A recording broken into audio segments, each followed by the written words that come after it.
Hi, how are you? Today we are going to discuss about sets. సమితులు హిందీలో ఏమంటారు దీన్ని సముచ్చయ్. సమితులు అంటే ఏ గ్రూప్ ఆఫ్ ఐటమ్స్ సెట్స్. మీరు ఆ సెట్లని ఫర్ ఎగ్జాంపుల్ బర్త్డేకి పార్టీ చేస్తున్నారు. ఆ పార్టీకి బర్త్డే సెట్ అంతా తీసుకురారా అన్నారు అనుకోండి. మీ ఫ్రెండో మీ బ్రదరో ఎవరైనా కానీ బయటికి వెళ్ళినప్పుడు ఏం చేస్తారు? ఒక కేక్ తెస్తారు. ఫస్ట్ దాన్ని కట్ చేయడానికి ఒక నైఫ్, రైట్, ఒక క్యాండిల్, బెలూన్స్.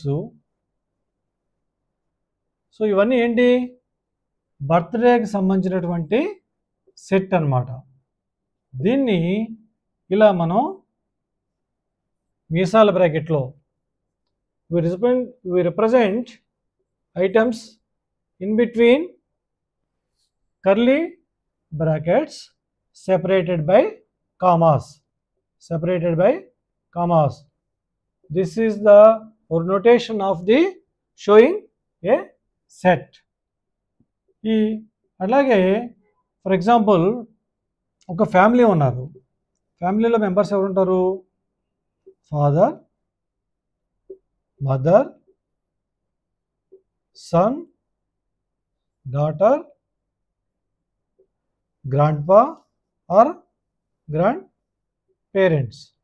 ఇదంతా కూడా ఒక సెట్. ఇది ఫ్యామిలీ సెట్.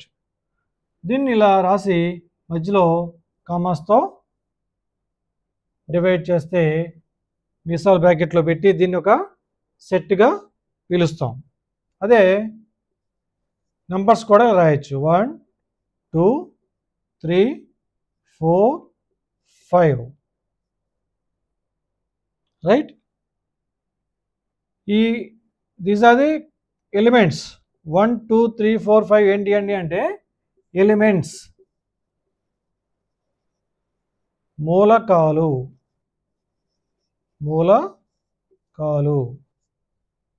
ఎలిమెంట్స్ అంటాం.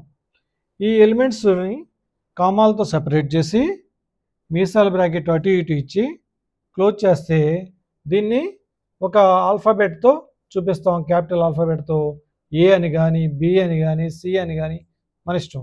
ఏదో ఒక ఆల్ఫాబెట్, క్యాపిటల్ ఆల్ఫాబెట్తో చూపిస్తాం. ఫర్ ఎగ్జాంపుల్ బిలో ఏముండొచ్చు? ఇంగ్లీష్ ఆల్ఫాబెట్స్ అని అనుకోండి. A, B, C, D. First 4 letters of English alphabets is called set B. అంటే ఏ, బి, సి, డి. అలా కాకుండా ఫర్ ఎగ్జాంపుల్ ఒక డై తీసుకుందాం. డైలో నెంబర్స్ ఎన్ని ఉంటాయి? 6 ఉంటాయి. ఈ డైకి faces of the die, the number on the faces of the die అన్నాడు అనుకోండి. ఏం రాస్తాం?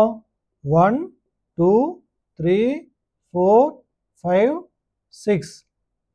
ఇవేంటివి? Faces of. ఇక్కడ చూడండి 1 2 3 4 5 6, రైట్. ఈ ఫేసెస్ ఏవైతే ఉన్నాయో వీటిని ఒక సెట్గా రాసాం. సో దీన్ని ఒక సెట్ డి అని కూడా మనం పిలవచ్చు, రైట్. లేదా మనం ఏదో ఒక పేరు పెట్టుకోవచ్చు, right.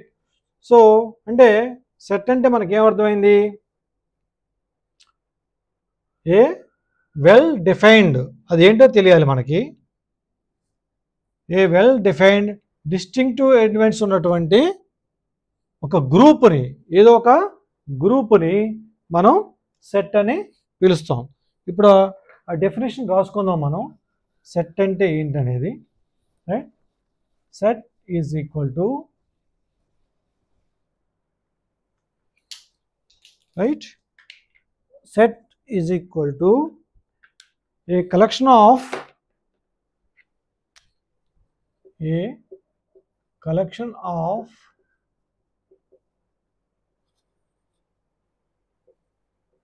well defined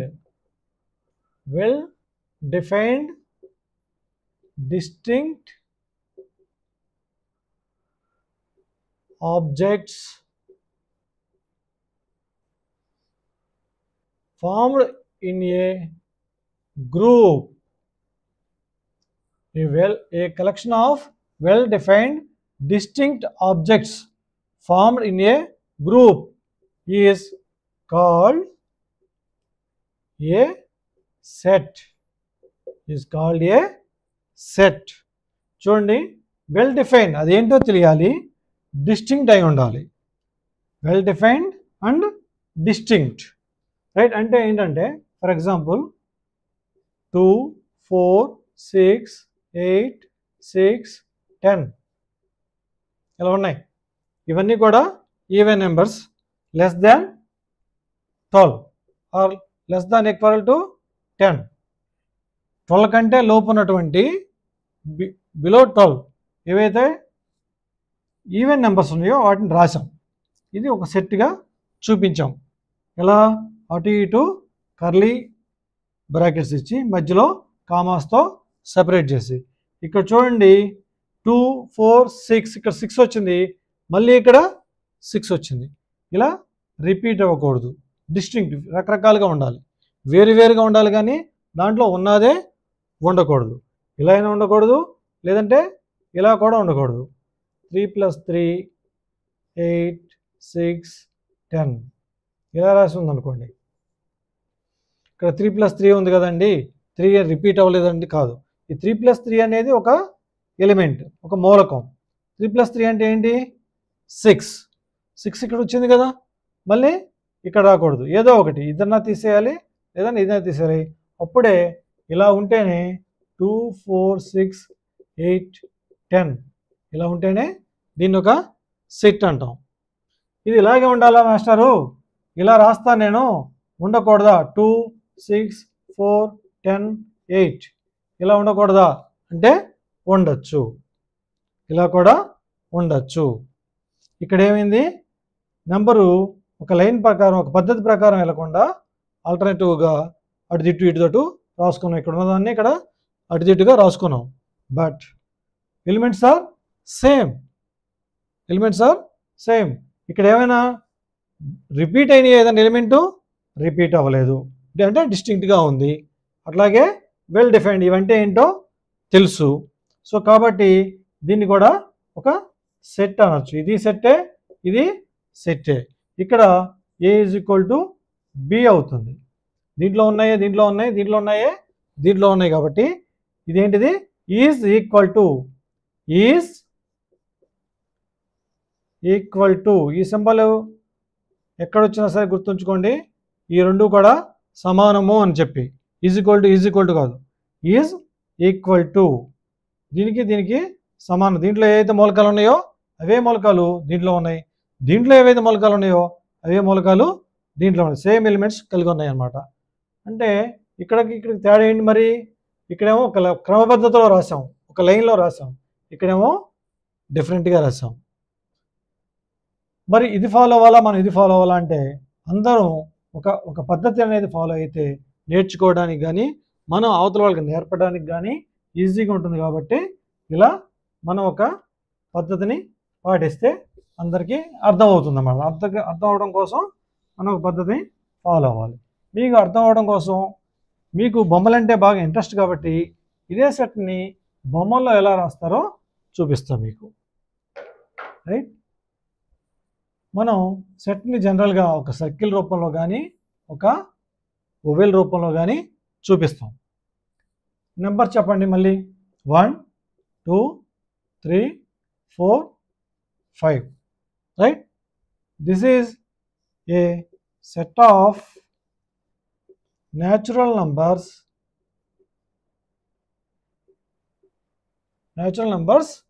less than 6. 6 కంటే తక్కువ ఉన్నటువంటి న్యాచురల్ నెంబర్స్ ఉన్నాయి దీంట్లో. ఇక్కడ చూద్దాం. Mango, lemon, orange, right? ఇవేంటివి? Fruits, a set of fruits. ఇంకా క్లియర్గా చెప్పాలంటే సిట్రస్ జాతికి సంబంధించినటువంటి ఫ్రూట్స్ అన్నమాట ఇవి, రైట్? సో ఇది కూడా ఏం రాయొచ్చు, ఏ సెట్ ఆఫ్ ఫ్రూట్స్ అని రాయొచ్చు. రైట్. అలాగే ఇంకోటి తీసుకుందాం, టేబుల్, చైర్, సోఫా. ఇవేంటిది, a set of furniture. Right. So ఇవి దీనికి అంటే మనం ముందుకెళ్ళే ముందు ఏం చేద్దామంటే, ఇవి అసలు ఎందుకు, సెట్స్ వల్ల ఉపయోగాలు ఏంటి, దీన్ని నేర్చుకున్నందువల్ల నాకేమైనా ఉపయోగమా, ఓన్లీ మార్కులే వస్తాయా? మీరు కూడా నేర్చుకునేటప్పుడు మార్కుల కోసం చదవకూడదు సబ్జెక్ట్ ఎప్పుడైనా సరే. మీరు చదివే సబ్జెక్ట్స్లో బాగా ఈజీ సబ్జెక్ట్ ఏదో చెప్పండి, మీకు బాగా ఈజీగా ఉండే subject. Maths. Yes, you are right. Maths ఉన్న సబ్జెక్ట్లో కల్లా ఈజీ. కానీ మనం ఎందుకు భయపడతామంటే దాన్ని నేర్చుకోవడానికి ప్రయత్నం చేయం. ఒక్కసారి నేర్చుకోవడం స్టార్ట్ చేసి దాంట్లో కనుక ఆ రిజల్ట్ మనం ఎంజాయ్ చేయగలిగితే మీకు చాలా ఈజీ అయిపోతుంది. మీరు ఎప్పుడన్నా ఒక మాల్స్కి వెళ్ళారా? మాల్స్కి వెళ్ళినప్పుడు ఇలా ర్యాకులు పెట్టి ఉంటాయి. ఒక్కొక్క ర్యాక్లో ఒక్కొక్క ఐటమ్ ఉంటుంది. ఈ ర్యాక్స్ మొత్తం బుక్స్ ఉండొచ్చు, ఈ ర్యాక్ మొత్తం సోప్స్ ఉండొచ్చు, ఈ ర్యాక్స్ మొత్తం స్టీల్ ఐటమ్స్ ఏమైనా ఉండొచ్చు. రైట్. సో ఇవేంటి, ఇదంతా ఒక సెట్గా తయారు చేశారు. ఈ ర్యాకులన్నీ కూడా బుక్స్, ఈ బుక్స్లో కూడా నోట్ బుక్స్ ఒక చోట, టెక్స్ట్ బుక్స్ ఒక చోట, రైట్, రఫ్ బుక్స్ వాడే బుక్స్ ఒక చోట, పెన్స్ ఒక చోట, ఇలా రకరకాలుగా వాళ్ళు అరేంజ్ చేస్తారు. వీటినే మనం ఇప్పుడు సెట్స్ అని మాట్లాడుకుంటున్నాం అన్నమాట. ఇవి పెద్ద పెద్ద అనాలైసిస్ చేయడానికి, అంటే డేటాను తీసుకుని అనాలిసిస్ చేయడానికి మనకి ఇది ఉపయోగపడుతుంది. ఫర్ ఎగ్జాంపుల్, కంప్యూటర్ మీకు అందరికి ఐడియా ఉంది కదా. కంప్యూటర్లో ఏమవుతుంది, ఇన్పుట్ ఇస్తాం, మనం ఒక డేటా అనేది ఇస్తాం. ఇక్కడ సిపియు అనేది ఉంటుంది, మనకి ఎండ్ రిజల్ట్ అవుట్పుట్ వస్తుంది. ఇక్కడ రిజల్ట్ అవుట్పుట్ వస్తుంది. ఈ సిపియులో ప్రాసెసింగ్ అంతా జరుగుతుంది. ఈ సిపియులో ప్రాసెసింగ్ ఇచ్చేటప్పుడు, మనం ఇచ్చే ఇన్పుట్ ఇచ్చేటప్పుడు ఇది కొన్ని సెట్స్ రూపంలో ఇస్తాం అన్నమాట. కొన్ని సెట్స్ రూపంలో ఇస్తాం. ఇది ప్రాసెస్ చేసి మనకి రిజల్ట్ అనేది ఇస్తుంది. మీకు అందరికీ తెలుసు, ఇస్రోలో ఏం చేస్తుంటారు, జనరల్గా రాకెట్స్ లాంచ్ చేస్తుంటారు కదా. రాకెట్స్ లాంచ్ చేసేటప్పుడు కూడా వీరికి ఇన్స్ట్రక్షన్స్, సెట్ ఆఫ్ ఇన్స్ట్రక్షన్స్ ఇవ్వడం జరుగుతుంది. స్టార్టింగ్లో రాకెట్ లాంచ్ అవ్వకముందు ఇక్కడ కొన్ని సెట్ ఆఫ్ ఇన్స్ట్రక్షన్స్ ఇస్తారు. ఇవి ఎగ్జిక్యూట్ అయిన తర్వాత ఈ బేస్ నుంచి రాకెట్ రిలీజ్ అవ్వడం అనేది జరుగుతుంది. రాకెట్ రిలీజ్ అయిన తర్వాత కక్ష దగ్గరలోకి వెళ్ళినప్పుడు, ఎక్కడైతే ఏ ఆర్బిట్లో అయితే మనం ఇన్సర్ట్ చేయాలో ఈ రాకెట్ని, అక్కడ దగ్గరలోకి వెళ్ళిన తర్వాత మళ్ళీ ఈ లోపల ఉన్నటువంటి ఇన్స్ట్రక్షన్స్ సెట్ ఏదైతే ఉందో అది వర్కౌట్. ఇక్కడ వేరే రకమైనటువంటి సెట్టింగ్ ఉంటుంది. ఇవి ఎగ్జిక్యూట్ అవుతాయి. ఇవి ఎగ్జిక్యూట్ అయ్యి మళ్ళీ ఈ రాకెట్ ఏదైతే ఆర్బిట్లోకి రీచ్ అవ్వాలో ఆర్బిట్లోకి రీచ్ అవ్వడానికి హెల్ప్ చేసే ఆ సెట్ ఆఫ్ ఇన్స్ట్రక్షన్స్ ఇది రొటేట్ అవుతూ ఉంటుంది ఈ ఆర్బిట్లో. ఈ ఏదైతే ఈ పార్ట్ ఉందో ఇది ఏదో ఒక సముద్రంలో డ్రాప్ అయిపోతుంది. రైట్. అంటే ఇక్కడ ఏం చేసాం, సెట్స్ని ఉపయోగించారన్నమాట. అలాగే ఇక్కడ కూడా మనం సెట్స్ని ఉపయోగించి కంప్యూటర్ ప్రోగ్రామింగ్ అనేది చేస్తాం. మీ ఇంట్లో కూడా చూడండి, మీ మమ్మీ కిచెన్లోకి వెళ్తే స్పూన్లన్నీ ఒక చోట, గ్లాసులన్నీ ఒక చోట, ప్లేట్లన్నీ ఒక చోట, ఇలా రకరకాలుగా డివైడ్ చేసి పెట్టుంటారు. అంటే ఏంటది, అది కూడా one of the arrangements of settings అన్నమాట. సెట్ చేయటమే అది కూడా అవుతుందన్నమాట. ఇది మనకి ఫ్యూచర్లో ఒక సర్వే, ఏదన్నా మనకు సర్వే ఇచ్చి దాన్ని అనాలిసిస్ చేసి రిజల్ట్ చెప్పమంటే ఈ సెట్స్ అనేవి మనకి ఉపయోగపడతాయి. కాబట్టి మనం ఇప్పుడే ఇంజనీర్లు, సైంటిస్టులు కాకపోయినా ఫస్ట్ బేసిక్ నాలెడ్జ్ అనేది మనం నేర్చుకుంటే పెద్ద అయిన తర్వాత అదే నాలెడ్జ్ని ఈ సైంటిఫిక్గా మనం ఉపయోగించుకోవడానికి ఉపయోగపడుతుంది. ఈ maths is nothing but science. Maths కూడా ఒక సైన్స్ సబ్జెక్టే. కాబట్టి మనం ఇప్పుడు కనుక కాన్సన్ట్రేట్ చేస్తే పెద్ద అయిన తర్వాత వీటిని ఉపయోగించుకోవడానికి ఉపయోగపడుతుంది. రైట్? ఈ సెట్స్ అన్నీ కూడా ఉపసమితులు అన్నమాట. అవన్నీ కూడా సబ్సెట్స్. దేనికి అంటే యూనివర్సల్ సెట్కి. యూనివర్సల్ సెట్ని ఇలా రెక్టాంగిల్ షేప్లో మనం చూపిస్తాం. దీన్ని మ్యూ అని చదువుతాం. మ్యూ సింబలు ఇలా రాస్తాం. లేదు ఇది కష్టంగా ఉందంటే యూ అని కూడా రాయొచ్చు. దీన్ని ఏమంటాం? Universal set. విశ్వ సమితి. విశ్వ సమితి. దీంట్లో ఏముంటాయి? దీంట్లో అన్నీ ఉంటాయి. ఇందాక మనం చెప్పుకున్నాడు set B, set A, set C, లేదంటే parent set, family set, vegetable set, fruits set, ఏది రాసామో ఆ సెట్లన్నీ కలిసే ఉంటాయి అన్నమాట. చెప్పండి, మీకు తెలిసిన నెంబర్స్ చెప్పండి స్టార్టింగ్ నుంచి. ఎస్, 1 2 3 4 5 6 7 8 9. రైట్. ఇంకా తెలుసు, ఇంకా ఉన్నాయా? ఓకే, ఈ లైన్ పూర్తి చేద్దాం. 10 11 12. రైట్. సో ఇవేంటి? 1 2 3 4 5 6 7 8 9 10 11 12 ఇట్లా సో ఆన్. ఇవైతే ఉన్నాయో వీటన్నిటిని ఏమంటారు? Natural numbers. Natural numbers. ఈ నెంబర్స్ న్యాచురల్ ఎందుకన్నారు? న్యాచురల్గా నెంబర్స్ చెప్పండి అనగానే మీరు చెప్పారు, అవునా కదా? సో వీటిని న్యాచురల్ నెంబర్స్ మీరు గుర్తుంచుకోవడం కోసం మీకు హింట్స్ ఇస్తాను అంతే. న్యాచురల్ నెంబర్స్ అంటే 1 నుంచి స్టార్ట్ అయ్యి ఎండ్లెస్, ఇన్ఫినిటీ అనమాట. ఇన్ఫినిటీ, అనంతం. ఇన్నైనా రాయొచ్చు రాసుకుంటూ పోతే. రైట్? వీటిని న్యాచురల్ నెంబర్స్ అన్నారు. దీంతో ఇది కంప్లీట్ కాల. సో దీనికి ఇంకొక నెంబర్ని యాడ్ చేశారు. దాన్ని హోల్ నెంబర్స్ అన్నారు. Whole numbers. హోల్ నెంబర్స్ అంటే చూడండి, ఇక్కడ 1 2 3 4 5 6 7 8 9 రాసాం. ఈ 10 రాసేసరికి 2 డిజిట్స్ స్టార్ట్ అయింది. 2 డిజిట్స్లో ఈ 0 అనేది యాడ్ అయింది. 0 ఇక్కడ యాడ్ అయింది. మళ్ళీ ఎక్కడ యాడ్ అవుద్ది? 19 తర్వాత మళ్ళీ 20 రాసినప్పుడు మళ్ళీ ఇక్కడ 0 యాడ్ అవుతుంది. అలాగే 29 రాసేది 30 రాసినప్పుడు మళ్ళీ ఇక్కడ 0 యాడ్ అవుతుంది. 0 అనేది 1 కంటే పెద్దదా చిన్నదా? చిన్నది. సో ఈ న్యాచురల్ నెంబర్స్ గురించి చెప్పినప్పుడు ఆ 0 గురించి చెప్పలేదు. బట్ ఈ 0 ఉంటేనే ఈ న్యాచురల్ నెంబర్స్ అన్నీ కూడా కంప్లీట్ అవుతాయి. సో దాన్నే హోల్. హోల్. రైట్? హోల్ నెంబర్లో ఫస్ట్ నెంబరు 0. మీకు ఇలా గుర్తుంచుకుంటారని చెప్తున్నా ఎక్స్ప్లెనేషను. 0 1 2 3 4 ఇలా అన్నీ కూడా. అంటే 0 plus all natural numbers. 0 plus all natural numbers. ఇది సెట్ రూపంలో రాయాలంటే న్యాచురల్ నెంబర్స్ని ఇలా రాయొచ్చు. 1 2 3 4 5 సో ఆన్. రైట్? అదే సెట్ ఆఫ్ హోల్ నెంబర్స్ రాయాలంటే ఇలా రాయాలి.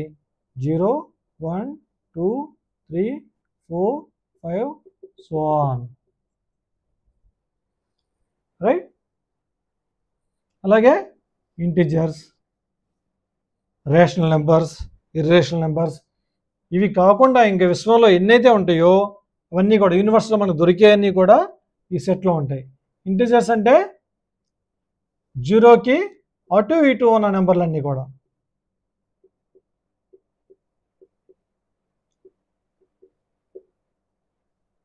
దీంట్లో ఇప్పటివరకు మనం మాట్లాడుకున్న పై 2 సెట్స్లో ఓన్లీ ధనాత్మకం పాజిటివ్ సెట్సే, పాజిటివ్ ఇంటిజర్స్ గురించే మనం మాట్లాడుకున్నాం. దీంట్లో ఏమవుతుందంటే ఇంకొక స్టెప్ యాడ్ అవుతుంది. అవి నెగిటివ్ నెంబర్స్ కూడా యాడ్ అవుతాయి. -3 -2 -1. ఫర్ ఎగ్జాంపుల్ మన జేబులో 10 రూపీస్ ఉన్నాయనుకోండి. మన దగ్గర 10 రూపీస్ ఉన్నాయనుకోండి, అప్పుడు +10 ఉన్నట్టు అనమాట. మనం ఈరోజు మన ఫ్రెండ్ దగ్గర తీసుకున్నాం, రేపు ఇస్తామరా ఒక పెన్ను కొనుక్కోవాల్సి వచ్చిందని ఒక 10 రూపీస్ తీసుకున్నాం. తీసుకున్నప్పుడు ఆ పెన్ను కొనుక్కున్న తర్వాత రేపు ఇవ్వాలి కదా, రేపటి నుంచి మన దగ్గర ఉన్న వాల్యూ ఎంత అవుతుందంటే -10 అవుతుంది. ఇది మన దగ్గర లేదు, మనం ఇవ్వాల్సి ఉన్నాం, మనం రుణపడి ఉన్నాం, మనం బాకీ ఉన్నాం. సో ఇట్లాగే అంటే మీకు ఇదంతా కూడా మీకు ఎందుకు చెప్తున్నానంటే ఓన్లీ ఫర్ అండర్స్టాండింగ్, అర్థం చేసుకుంటారని, రైట్. ఇవన్నీ కూడా పాజిటివ్ నెంబర్స్, ఇవన్నీ కూడా నెగిటివ్ నెంబర్స్. ఇలా ఎన్ని ఉంటాయంటే ఇన్ఫినిటీ, -ఇన్ఫినిటీ, ఇలా ఎక్కడ ఎన్ని ఉంటాయంటే +ఇన్ఫినిటీ, రైట్. ఇలా ప్రతిదీ కూడా ఏదైతే సెట్లో ఉందో అన్ని సెట్లు కలిపి ఏ సెట్లు అయితే ఉంటాయో దాన్ని యూనివర్సల్ సెట్ అంటాం. ఇంకో రకంగా చెప్పాలంటే యూనివర్స్ సెట్లో లేనిదేది కూడా ఉండదన్నమాట, ప్రతిదీ ఉంటుంది. ఈ సెట్లో వీటిని ఏమంటారంటే ఇలా ఉన్న సెట్లని ఇండెఫినైట్ సెట్స్.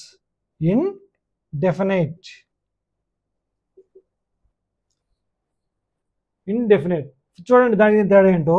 A = 1 2 1 3 5 7 ఇలా రాశాను అనుకోండి, ఇవేంటి దీంట్లో ఓన్లీ 4 ఉన్నాయి, 4 ఎలిమెంట్సే ఉన్నాయి దీంట్లో.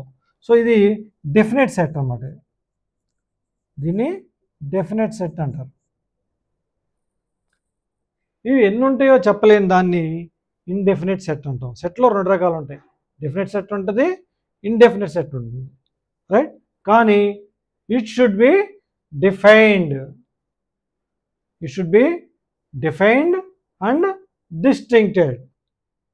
అదేంటో తెలియాలి, ఏదో ఒకటిలే అన్నట్టుగా ఉండకూడదు, ఏదో తెలియాలి, ప్లస్ డిస్టింక్ట్, వేరువేరుగా ఉండాలి.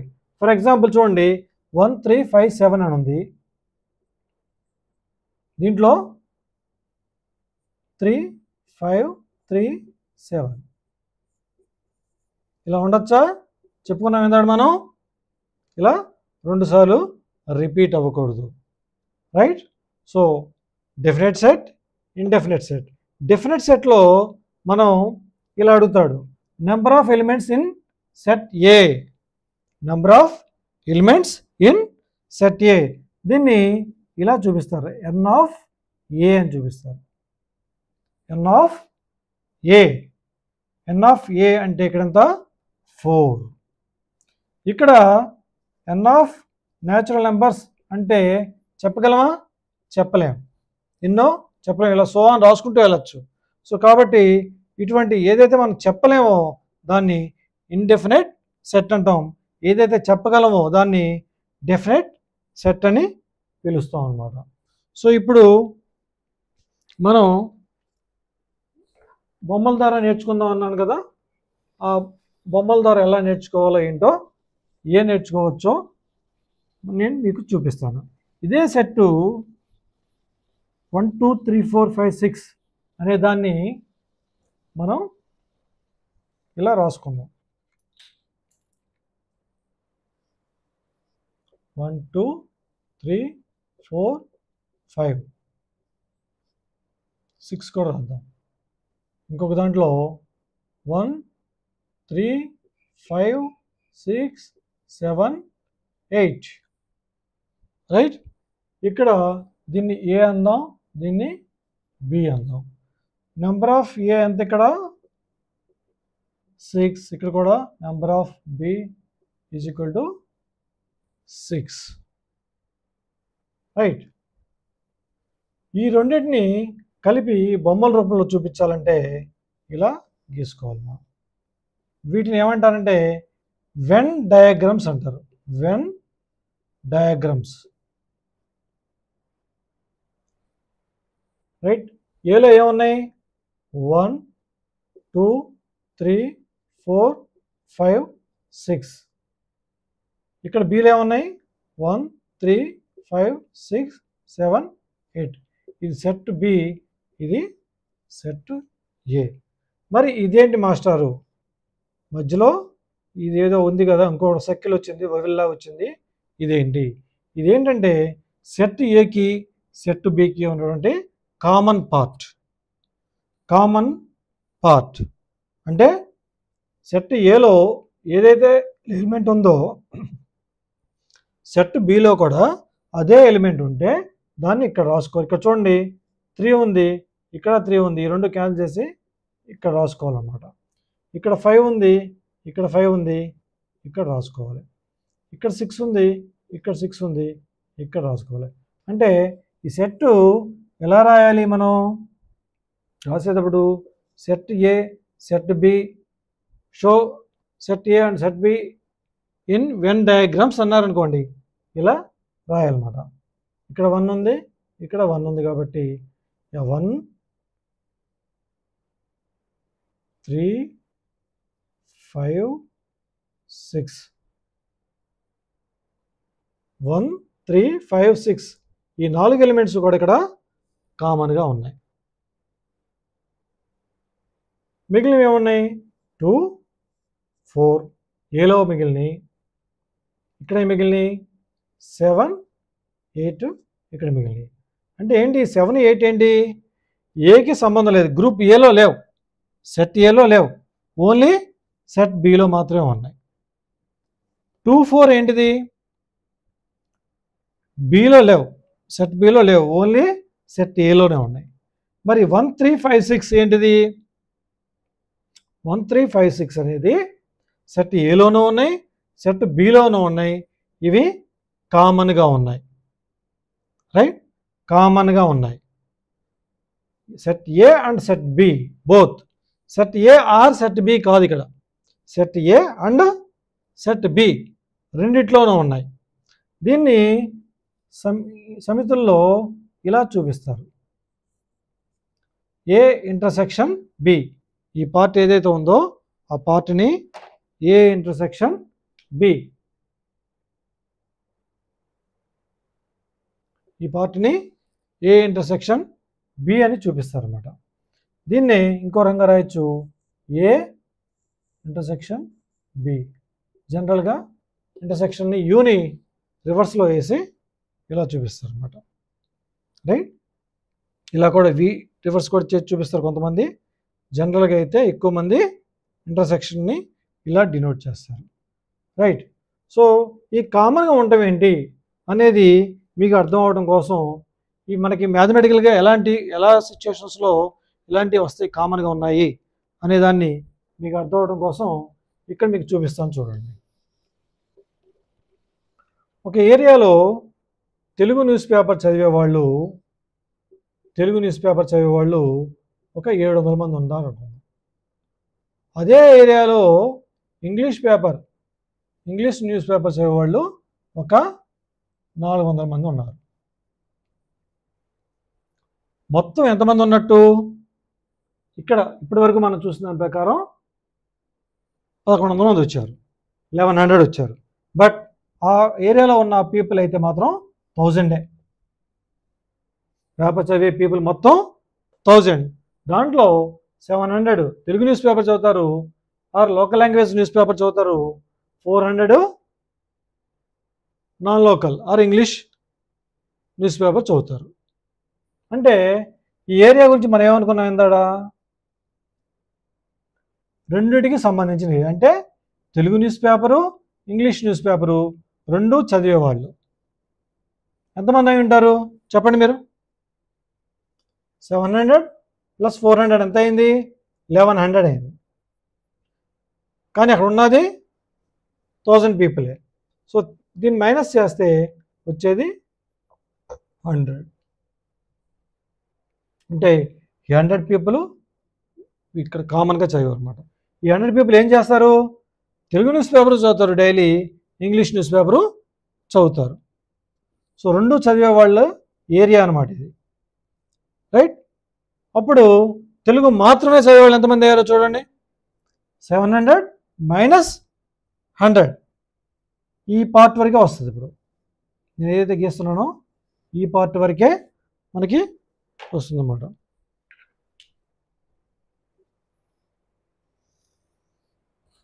ఓన్లీ తెలుగు చదివేవాళ్ళు 600 + 100 మొత్తం తెలుగు చదివేవాళ్ళు అప్పుడు ఎంతమంది అయ్యారు 700 అయ్యారు.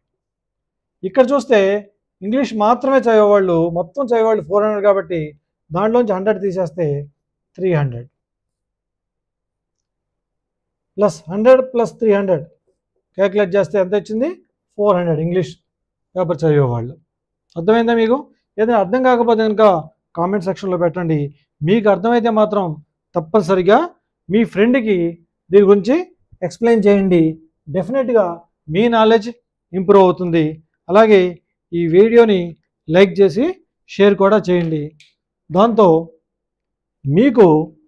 మీరు ఒకవేళ బహుశా 30 to 40 to 50 ఈ రేంజ్లో ఉంటే మీ మార్క్స్ ఇప్పటివరకు మ్యాథ్స్లో, ఈ వీడియో మీరు అర్థం చేసుకుని వేరే వాళ్ళతో షేర్ చేసుకుని ఈ డెవలప్ చేసుకుంటే నాలెడ్జ్ గురించి ఆలోచించండి, మార్క్స్ గురించి ఆలోచించద్దు. డెఫినెట్గా మీకు అబౌవ్ 90% రావడానికి నా వీడియోలు మీకు ఉపయోగపడతాయి. మీరు కనుక ఆల్రెడీ 90 అబౌవ్ కనుక మీరు అబౌవ్ 90 ఆల్రెడీ మీరు గెట్ ఆన్ అవుతుంటే ఎగ్జామ్స్లో డెఫినెట్గా నెక్స్ట్ టైం నుంచి 100% మీకు రావడానికి నేను ప్రయత్నం చేస్తాను. మీరు మాత్రం సబ్జెక్ట్ని అర్థం చేసుకోండి, భయపడమాకండి. లెక్కలు ఆర్ మ్యాథ్స్ చాలా చాలా ఈజీ అన్నమాట. ఇంకో ఎగ్జాంపుల్ చేద్దాం. ఎట్లాగే మీకు అర్థం అవడం కోసం, మీకు బాగా తెలుసు లైవ్ వస్తుంది అంటే టీవీ ముందు కూర్చుని లైవ్ చూస్తూ ఉంటారు. ఒక గేమ్ ఏంటది?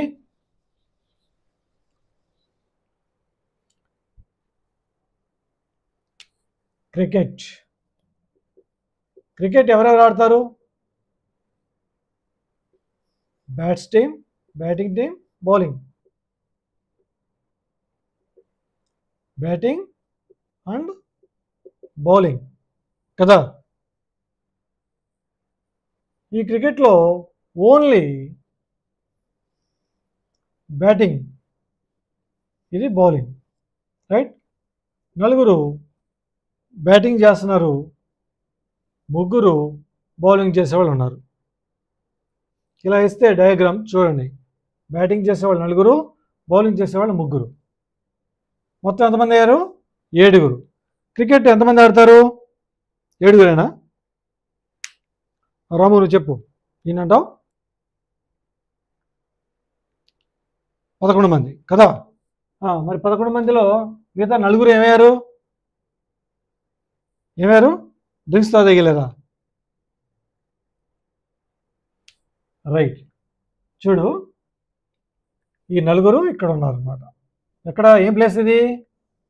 Batting and bowling. బ్యాటింగ్లో ఉన్నారు, బౌలింగ్లో ఉన్నారు ఈ నలుగురు. అంటే మొత్తం బ్యాటింగ్ చేసే వాళ్ళ సంఖ్య ఎంత అయింది? ఇక్కడ 8. ఇక్కడ మొత్తం బౌలింగ్ చేసే వాళ్ళు ఎంతమంది అయ్యారు? 7. అలాగని మొత్తం గ్రౌండ్లో తిరిగింది 15 మంది కాదు. Not 15 members in the cricket team, అవును కదా. ఓన్లీ క్రికెట్ టీంలో ఉండేది 11 మెంబర్సే. Number of players in cricket team, గ్రౌండ్లో దిగేది ఎంతమంది? ఓన్లీ 11. సో వీళ్ళు ఏంటంటే బ్యాటింగ్ అవసరం వచ్చినప్పుడు బ్యాటింగ్ చేయగలరు, బౌలింగ్ అవసరం వచ్చినప్పుడు బౌలింగ్ చేయగలరు. సో ఇది బ్యాటింగ్ సెట్, ఇది bowling set. But batting set, bowling సెట్లో కామన్గా నలుగురు ఉన్నారు. సో దీన్ని నెంబర్ ఆఫ్ బ్యాటింగ్ ఇంటర్సెక్షన్